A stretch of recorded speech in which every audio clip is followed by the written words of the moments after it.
Latin மொழி சொல்லான கோடா எக்வெனா என்பது முதுகுத்தண்டின் நுனி பகுதியில் ஏற்படும் ஒரு வகை நோய்க்குறியாகும். இது அரிதான ஒரு நோய்க்குறி என்றாலும் சிகிச்சையில் தாமதம் ஏற்படும் பட்சத்தில் வாழ்வையே மாற்றக்கூடிய தீவிரமான ஒன்றாக வகைப்படுத்தப்பட்டுள்ளது. நிரந்தர நரம்பு பாதிப்பு, பக்கவாதம் மற்றும் சிறுநீர் அல்லது மலம் கழிப்பதில் கட்டுப்பாடின்மைக்கு வழிவகுக்கக்கூடிய மருத்துவ அவசர நிலையாக கருதப்படும் இந்நோய்க்குறி குறித்து பேசுகின்றது இன்றைய நலம் வாழ அங்கம். கோடா எக்வெனா என்ன என்றால், கோடா எக்வெனா என்பது நம்ம முதுகுத்தண்டின் கீழ்ப்பகுதியில் குதிரை வால் போல நரம்புகள் ஒரு தொகுப்பாக இருக்கும். ஸோ அதற்கு பேர் தான் கோடா எக்வெனா.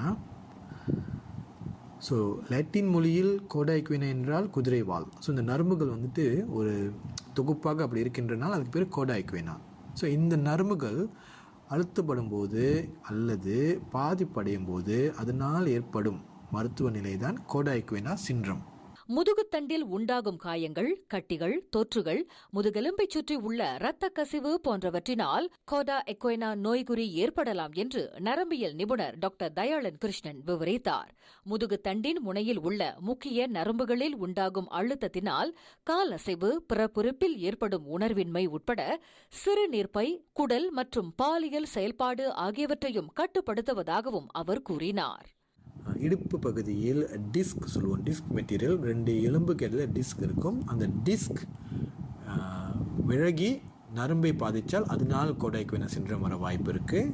மற்றும் முதுகுத்தண்டில் கட்டி ஏற்பட்டால், இல்லை தொற்றுநோய் இன்ஃபெக்ஷன் வந்தால், இல்லை ஆக்சிடென்ட் ட்ரோமானால கூட கோடா எக்வெனா சிண்ட்ரம் ஏற்படலாம்.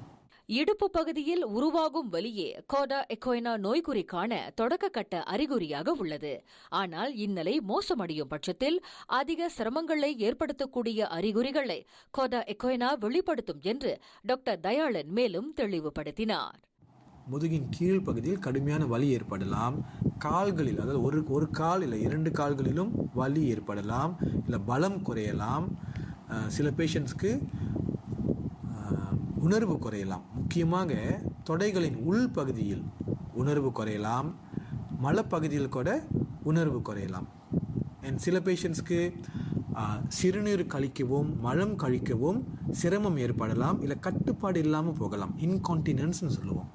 உடனடியாக மருத்துவரை நாடி சிகிச்சை பெறுவது அல்லது அறுவை சிகிச்சையை மேற்கொள்வதே இதற்கு அவசியம் என்று அவர் தெரிவித்தார்.